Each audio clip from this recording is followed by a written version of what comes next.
पूजा किसकी किया जाए, अपनी पूजा कैसे करें, किस तरह किया जाए। अपनी पूजा भी करने से जीवन का कल्याण हो जाता है, क्योंकि सभी के अंदर परमात्मा वास करते हैं। आइए इस कहानी के माध्यम से समझते हैं कि अपनी पूजा किस तरह किया जाए। एक सज्जन थे, इसी बात को जानने के लिए एक महात्मा के पास पहुंचे हैं और महात्मा जी से पूछे हैं कि महात्मा जी, किसकी पूजा किया जाए जिससे जीवन का कल्याण हो जाए। तो महात्मा जी बोले हैं, किसी भी बलिष्ठ देवता की पूजा करो, जीवन का कल्याण हो जाएगा। उसने सुन रखा था कि शंकर जी सबसे बलिष्ठ हैं, उन्हीं की पूजा करना चाहिए। उस सज्जन ने शंकर जी के मंदिर में जाने लगे, डेली का डेली प्रतिदिन पूजा करने लगे और माथे पर मीठे का तिलक लगाने लगे, अगरबत्तियां दिखाने लगे, पूजा करने लगे। डेली करते थे। एक दिन की बात है, मंदिर में पूजा करने के लिए गए तो चूहा उनके लीलार पर मीठा जो लगा था काट काट कर खा रहा था और गड्ढा, लीलार पर गड्ढा कर दिया था। यहाँ तक कि पार्वती के दुपट्टे भी काट दिए थे। अब उस सज्जन ने सोचा कि जिस बलिष्ठ की मैं पूजा करता हूँ वो अपना लीलार की रक्षा नहीं कर सका, अपने पत्नी पार्वती का दुपट्टा नहीं बचा सका, तो मेरे जीवन का कल्याण कैसे करेंगे। ये भी बलिष्ठ नहीं है, इनसे बलिष्ठ तो चूहा है। इस बात को सोच करके उस सज्जन महात्मा के पास पहुंचे हैं और महात्मा से सारी बात बताई। फिर महात्मा बोले कि हमने बेटा पहले बोल दिया है किसी बलिष्ठ की पूजा कर। तो सज्जन ने बोला कि सबसे बलिष्ठ चूहा है, अब मैं चूहा की पूजा करूंगा। अब घर पर चूहा पाल करके उसने प्रतिदिन चूहे का पूजा करने लगा। भाई, पूजा करते करते कुछ दिन बीता है। थाली में खीर, चावल, दूध, दही उस चूहे के लिए भोग के लिए लगाते थे, अगरबत्तियां दिखाते थे डेली का डेली, और चूहा खा करके आनंद होकर मस्त रहता था। एक दिन की बात है, चूहे ने भोग लगाना चाहा, भोग लगा ही रहे थे, दूध दही खीर खा रहे थे। अचानक एक बिल्ली आई, झपट्टा मारी और चूहे को सुहा कर गई। फिर ने सोचा, अरे जो चूहा अपनी रक्षा नहीं कर सका तो मेरी रक्षा कैसे करेगा। बिल्ली उसको चट कर गई, खा गई, तो इसका मतलब कि बिल्ली ही बलिष्ठ है, बिल्ली की ही पूजा करनी चाहिए। अब महात्मा के पास पहुंचे हैं, महात्मा जी चूहा भी बलिष्ठ नहीं है, चूहे को बिल्ली खा गई, इसका मतलब है कि बिल्ली ही बलिष्ठ है। फिर महात्मा जवाब दिए, बेटा मैंने तुझे पहले ही बोल दिया कि किसी बलिष्ठ की पूजा कर। तो उसने घर आकर के अब बिल्ली की पूजा करने लगा। बिल्ली को दूध दही रोटी जो भी सामग्रियां उपलब्ध थी घर में, भोग लगाने लगा और बिल्ली की पूजा करने लगा। अब बिल्ली भी उसके गोद में आकर खेले, सोए, खाए, पिए। एक दिन की बात है दोस्तों, सज्जन भोग लगाए थे बिल्ली को और बिल्ली खा रही थी। तब तक घर में एक कुत्ता आया और कुत्ते ने बिल्ली को झपट्टा मारा, दौड़ा लिया और बिल्ली भाग गई। अब बिल्ली को कुत्ते ने दौड़ा लिया।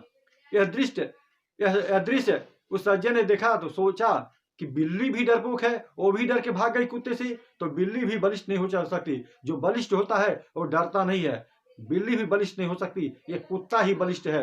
अब कुत्ते को ही पूजा करनी चाहिए। फिर सारी बात महात्मा के पास पहुंचकर दोस्तों सारी बात बताएं कि बिल्ली डर के मारे भाग गई या कुत्ता ने दौड़ा लिया, इसका मतलब महात्मा जी कुत्ता ही बलिष्ठ है। फिर महात्मा बोले, बेटा किसी बलिष्ठ की पूजा कर।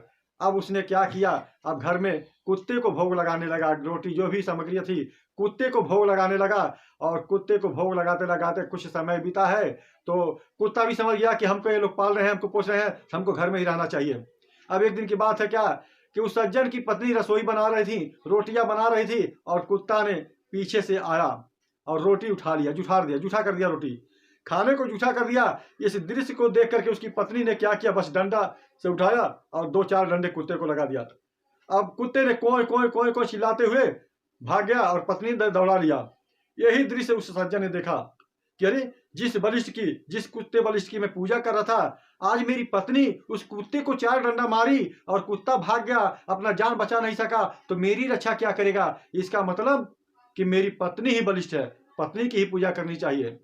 अब फिर दोस्तों सज्जन महात्मा के पास पहुंचे हैं और महात्मा से बोले हैं कि महात्मा जी कुत्ता भी बलिष्ठ नहीं है, सबसे बलिष्ठ तो मेरी पत्नी है, जिसके डर से कुत्ता भी भाग गया। अब मेरी पत्नी ही बलिष्ठ है, मैं पत्नी की ही पूजा करूंगा। फिर महात्मा जवाब दिए, बेटा मैं तुमसे सबसे पहले बता दिया हूं किसी बलिष्ठ की पूजा कर।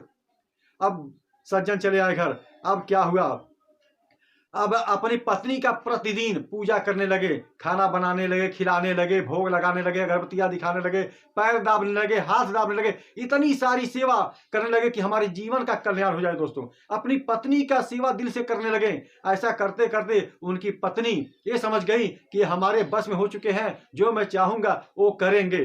तो उनकी पत्नी अपने पति के सर पर चढ़ चुकी थी, क्योंकि ये बहुत लाड प्यार से उसको भोग लगा रहे थे। भगवान मान करके, बलिष्ठ मान करके, बलिष्ठ देवता मान करके अपनी पत्नी की पूजा करते रहे और पत्नी सर पे चढ़ गई। अब दोनों पत्नी पत्नी में झगड़ा हुआ। दोस्तों, दोनों पति पत्नी में झगड़ा हुआ और पति को आया गुस्सा और 2-4 झापड़ पत्नी को मार दिया।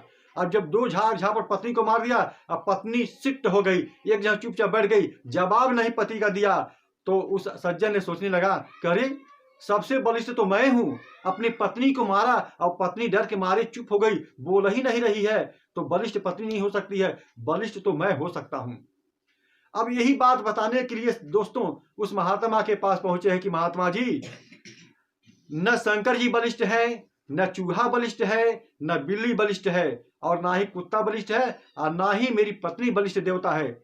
सबसे बलिष्ठ मैं हूं महात्मा जी, क्योंकि पत्नी को भी मारा, पत्नी कुछ नहीं बोली, तो इसका मतलब है सबसे बलिष्ठ मैं ही हूं। फिर महात्मा जी दोहराए बात को, बोले बेटा मैं सबसे पहले तुम्हें बोल दिया तू किसी बलिष्ठ की पूजा कर। तो वो आदमी बोले कि सबसे बलिष्ठ मैं ही हूं। और क्या किया, अब वो बोले कि अब अपनी पूजा मैं करूंगा। तो उसके बाद क्या किया, अब महात्मा बोले कि अपनी पूजा कैसे करें, तो बोले कि बस आंखें बंद करके अपने परमात्मा को उसी में निहारो। अब प्रतिदिन दोस्तों नहा धो करके, अगरबत्ती जला करके, आंखें बंद करके परमात्मा का ध्यान डेली का डेली वो इतना लगाने लगा, और डेली लगाते लगाते परमात्मा का दीदार हो गया।